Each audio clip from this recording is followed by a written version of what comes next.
지금부터 2020년 7월 19일 아동부 예배를 시작하겠습니다. 사도신경 하심으로 우리의 신앙을 고백할게요. 나는 전능하신 아버지 하나님, 천지의 창조주를 믿습니다. 나는 그의 유일하신 아들, 우리 주 예수 그리스도를 믿습니다. 그는 성령으로 잉태되어 동정녀 마리아에게서 나시고 본디오 빌라도에게 고난을 받아 십자가에 못 박혀 죽으시고 장사된 지 사흘 만에 죽은 자 가운데서 다시 살아나셨으며 하늘에 오르시어 전능하신 아버지 하나님 우편에 앉아 계시다가 거기로부터 살아있는 자와 죽은 자를 심판하러 오십니다. 나는 성령을 믿으며 거룩한 공교회와 성도의 교제와 죄를 용서받는 것과 몸의 부활과 영생을 믿습니다. 아멘. 이 시간 예배를 위해 김영신 성회님께서 기도해 주시겠습니다. 기도드리시겠습니다. 하나님 감사합니다. 이 시간 아동부 예배로 하나님께 드리고자 합니다. 주님, 우리의 예배를 받아주시고 이 시간 예배를 드리는 모든 사람들에게 하나님의 은혜를 부어주시옵소서. 하나님, 우리가 믿음을 지키기 어려운 시대를 살아가고 있습니다. 불쌍히 여겨주시어 우리 아이들의 믿음이 흔들리지 않도록, 약해지지 않도록 주님 붙잡아 주시고 도와주시옵소서. 주님, 요셉처럼 주님께서 언제나 우리의 삶에 동행하시고 함께 하신다는 그 사실을 잊지 않게 하시고 우리 각자에게 주어진 삶들을 최선을 다해서 살아갈 수 있는 우리 아동부 친구들이 될 수 있도록 도와주시옵소서. 하나님, 건강을 지켜주시옵소서. 모든 바이러스로부터 또한 악한 세력으로부터 우리 아이들과 선생님들을 도와주시고 보살펴 주시길 기도합니다.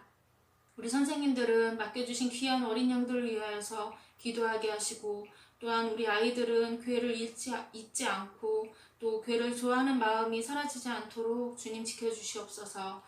하나님, 이 시간 하나님의 말씀을 듣고자 합니다. 김재민 목사님을 통하여서 들려주시는 그 하나님의 말씀이 우리 아이들 귀에 꿀송이처럼 달게 하시고 또 그 말씀으로 인하여서 아이들의 믿음의 나무가 더욱더 굳세어지며 또한 그 뿌리가 더 깊어질 수 있도록 주님 도와주시옵소서.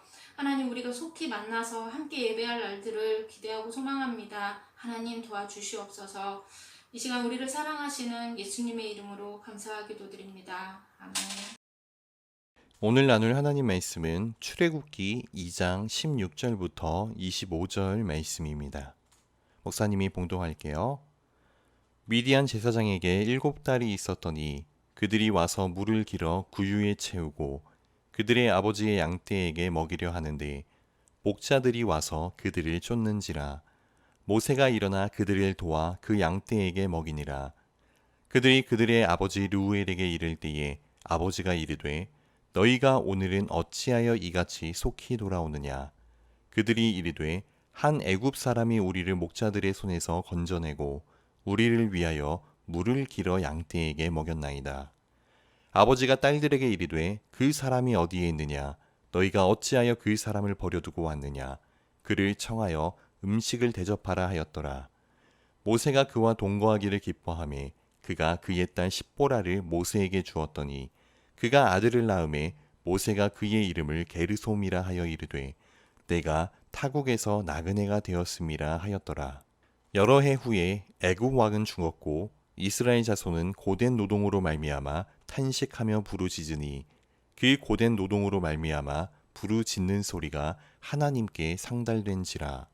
하나님이 그들의 고통 소리를 들으시고 하나님이 아브라함과 이삭과 야곱에게 세운 그의 언약을 기억하사 하나님이 이스라엘 자손을 돌보셨고 하나님이 그들을 기억하셨더라. 아멘. 은혜의 교회 아동부 친구들 안녕하세요. 한 주간 잘 지냈어요? 목사님은 은혜의 교회 김재민 목사님입니다. 여러분, 지난주에 창세기에 대한 말씀을 살펴봤었죠? 오늘은 출애굽기에 대한 말씀입니다. 출애굽기 말 그대로 출애굽했다. 애굽에서 나온 이야기가 기록되어 있다라는 것을 우리가 생각해 볼 수 있어요. 먼저 야곱의 가족들이 애굽으로 내려왔을 때 그 숫자가 70명이었다라고 기록되어 있어요. 그러다 시간이 흘러서 야곱도 죽고 요셉도 죽었는데 이스라엘 자손들은 점점 더 늘어났다라고 성경에 기록되어 있어요. 그리고 요셉을 알지 못하는 새 왕이 일어났는데 이 왕이 두려워하는 게 있었어요. 이스라엘 사람들이 점점 더 많아지니까 이들의 힘이 세질까봐 걱정했어요. 만약에 다른 나라가 쳐들어왔을 때 이때다 하고 이스라엘 사람들이 반란을 일으키면 애굽은 꼼짝없이 망할 거다라고 생각했던 거예요. 그래서 이스라엘 사람을 괴롭히기 시작했어요. 벽돌을 굽는 힘든 일을 시키고 산파들을 시켜서 남자 아기가 태어나면 죽이라고 명령을 내리기도 했어요. 그래도 이스라엘 사람들이 점점 늘어나자 어떤 명령을 내리냐면 이스라엘의 남자 아기를 나일강에 던져 버려라라고 명령을 내려요. 그런 시대 속에 태어난 사람이 바로 오늘 본문에 나오는 모세라는 사람입니다. 모세는 레위 지파 가정에서 태어났는데 보니까 남자 아기인 거예요. 남자 아기는 어떻게 해야 된다고 했었죠? 나일강에 던져버려야 했어요. 그런데 엄마가 3달 동안 그를 숨겼다라고 말씀해요. 그래도 더 이상 숨길 수 없게 되자 갈대 상자를 만들어서 아기를 그 안에 담고 나일강에 띄워보내요. 그런데 그 상자를 누가 발견하냐면 애굽 왕의 딸이 그 상자를 본 거예요. 애굽 왕의 딸이면 어떤 사람이죠? 공주죠. 상자를 열어보니까 그 안에 이스라엘 사람의 아기가 있는 거예요. 원래 이스라엘 사람의 남자 아기면 나일강에 그냥 떠내버려야 하는데 이 공주는 그 아기를 데려다가 아들로 삼고 왕궁에서 키우기로 마음을 먹어요. 그리고 물에서 건져냈다라고 해서 이름을 모세라고 짓습니다. 모세는 자기가 어떤 사람인지 알았어요. 자기가 이렇게 왕궁에서 자라며 교육을 받고 생활하는 것은 하나님이 자기를 통해 이스라엘 사람을 구원하기 위해서일지도 모른다라고 생각했어요. 그래서 이스라엘 사람들을 위해서 무언가를 해야 되겠다. 이런 마음이 들었던 것 같아요. 어느 날 어떤 애굽 사람이 이스라엘 사람을 괴롭히는 것을 본 거예요. 주변을 둘러보니까 사람이 없는 것을 보고 그 애굽 사람을 죽여서 모래 속에 감추었다라고 기록되어 있어요. 살인을 저지른 거죠. 그리고 그 다음날 이번에는 같은 이스라엘 사람들끼리 서로 싸우는 것을 보고 모세가 그 잘못한 사람에게 가서 왜 같은 민족끼리 싸우냐라고 하면서 말리게 돼요. 그러자 그 이스라엘 사람이 뭐라고 하냐면 너가 뭔데? 누가 너를 우리의 재판관으로 삼았냐? 오히려 따지고 인정하지 않는 모습이 나타납니다. 그리고 모세가 어제 했던 일을 알고 있어요. 애굽 사람을 죽인 것처럼 나도 죽이겠느냐. 그 말을 듣고 자기가 했던 일이 탈로 났다고 두려워하는 모세의 모습이 나타나요. 아니나 다를까 애굽 왕이 이 말을 듣고 모세를 잡아 죽이려고 모세를 찾아요. 그래서 모세는 애굽에서 도망을 치는데 미디안 땅으로 도망쳤다라고 기록되어 있어요. 자기가 이스라엘을 구원할 구원자라고 생각했는데 오히려 살인자가 되어서 도망치는 도망자의 신세가 돼버린 것이에요. 이때 모세의 나이가 40세라고 합니다. 그런데 도망자가 된 것은 하루 이틀 사이에 벌어진 일이었어요. 하나님께서 모세를 몰고 가고 계시나 이런 생각이 들기도 합니다. 하나님은 모세를 아직 부르지 않으셨어요. 모세를 태어나게 하시고 그를 보호하시면서 왕궁에서 자라게 하셨지만 아직 이스라엘을 구원해낼 역할로서 모세를 부르지는 않으셨어요. 모세 혼자 자기가 구원할 수 있을 거라 생각한 거예요. 애굽의 왕자니까 권력도 있겠다, 힘도 있겠다. 여러 공부를 해서 지혜도 있겠다. 자기 힘으로 할 수 있을 것 같으니까 도전한 거예요. 그런데 그 일의 결과가 어땠어요? 살인자로서 도망쳐야 되는 신세가 돼버렸다는 것이에요. 그리고 모세는 그곳에서 나그네로서의 삶을 살아가게 됩니다. 그 과정이 오늘 본문 말씀이에요. 우리 16절, 17절 말씀 읽어볼게요. 미디안 제사장에게 7딸이 있었더니 그들이 와서 물을 길어 구유에 채우고 그들의 아버지의 양떼에게 먹이려 하는데 목자들이 와서 그들을 쫓는지라 모세가 일어나 그들을 도와 그 양떼에게 먹이니라. 미디안 제사장에게 7딸이 있었대요. 그들이 아버지의 양떼를 우물가로 몰고 와서 물을 먹이려는데 누가 방해를 해요? 목자들이 못 먹게 쫓았다라고 해요.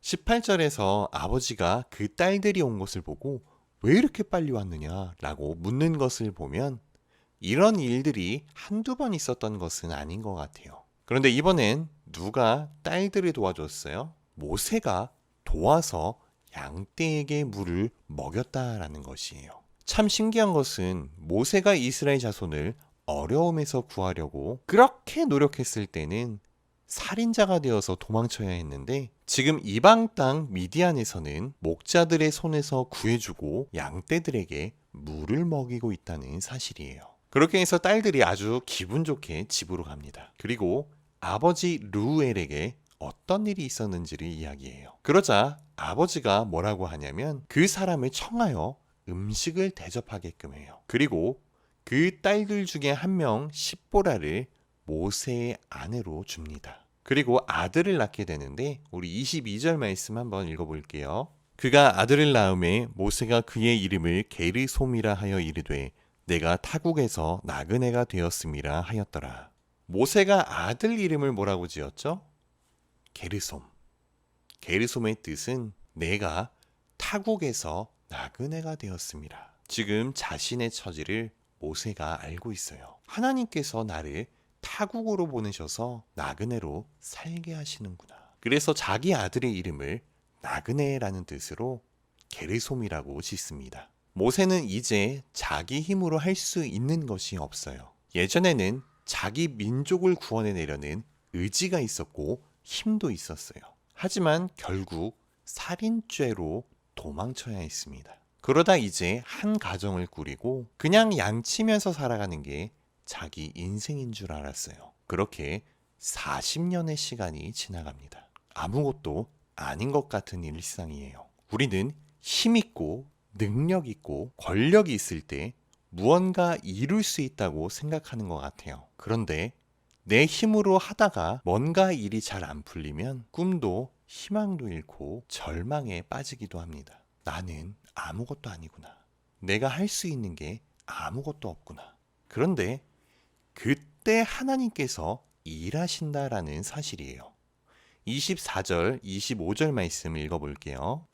하나님이 그들의 고통 소리를 들으시고 하나님이 아브라함과 이삭과 야곱에게 세운 그의 언약을 기억하사 하나님이 이스라엘 자손을 돌보셨고 하나님이 그들을 기억하셨더라.